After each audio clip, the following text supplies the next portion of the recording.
আগামীর যে সংসদটা হবে এখানে আওয়ামী লীগ থাকবে না, জাতীয় পার্টি থাকবে না। এবং এটা দীর্ঘদিন ধরে আমরা বলে আসছি। 5 তারিখে যে গণঅভ্যুত্থান সেখানে বুলেট রেভলিউশন হয়েছিল, এবারে ব্যালট রেভলিউশন হবে। যেই রেভলিউশনের মধ্য দিয়ে ভোটিং প্রসেস এবং সব জায়গা থেকে বাংলাদেশ থেকে আওয়ামী লীগ এবং জাতীয় পার্টি হারিয়ে যাবে ইনশাআল্লাহ।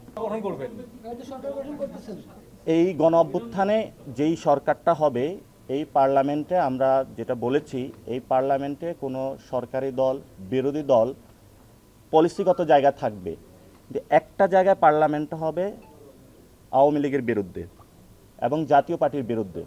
ফলত এই পার্লামেন্টে, এবং এটাও আমরা কনসিডারেশনে রেখেছি, যেখানে জামায়াত থেকে যারা তরুণরা দাঁড়াবে, যারা গণ অভ্যুত্থানে অংশগ্রহণ করেছিল, বিএনপি থেকেও যে তরুণ সমাজরা অংশগ্রহণ করবে, আমরা তাদেরকে বিভিন্ন জায়গায় যারা ভালো মানুষ তাদের প্রতি আমরা মৌন সাপোর্ট দিব।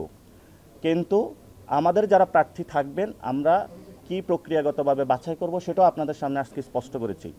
কিন্তু আমরা এটা দেশবাসীর সামনে স্পষ্ট করতে চাই, আগামীর যে সংসদটা হবে এখানে আওয়ামী লীগ থাকবে না। স্বাস্থ্যকর অল টাইম ফ্যামিলি কেক, সব সময় অল টাইম হেলদি লাইফ। জাতীয় পার্টি থাকবে না, এবং এটা দীর্ঘদিন ধরে আমরা বলে আসছি। 5 তারিখের যে গণঅভ্যুত্থান সেখানে বুলেট রেভলিউশন হয়েছিল, এবারে ব্যালট রেভলিউশন হবে। যেই রেভলিউশনের মধ্য দিয়ে ভোটিং প্রসেস এবং সব জায়গা থেকে বাংলাদেশ থেকে আওয়ামী লীগ এবং জাতীয় পার্টি হারিয়ে যাবে ইনশাআল্লাহ। হ্যাঁ, এটা তো আমি উত্তর দিলাম, কথাবার্তা চলছে, আমরা সম্মত হয়েছি, ওনারা আসবেন, কিন্তু কি প্রক্রিয়া আসবেন সেটার কিছু পলিসিগত জায়গায় আমরা বলেছিলাম যে তাদের কাছে আমরা আমাদের আদর্শগত জায়গাটা ক্লিয়ার করেছি। এখানে কয়েকটা আসন বা দেনা পাওনার প্রশ্ন না, এখানে আমাদের একটা আদর্শিক লড়াই রয়েছে। এই আদর্শিক লড়াই, কারণ আমরা ওল্ড সিস্টেমের সাথে কখনো কম্প্রোমাইজ করব না, আমরা এতদিন করি নাই। এবং আমরা কয়েকটা ক্রাইটেরিয়া সিলেক্ট করেছি।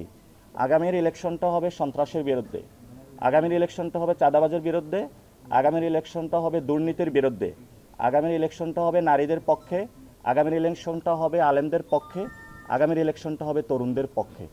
তো 3টা জিনিস বিপক্ষে, 3টা জিনিস পক্ষে।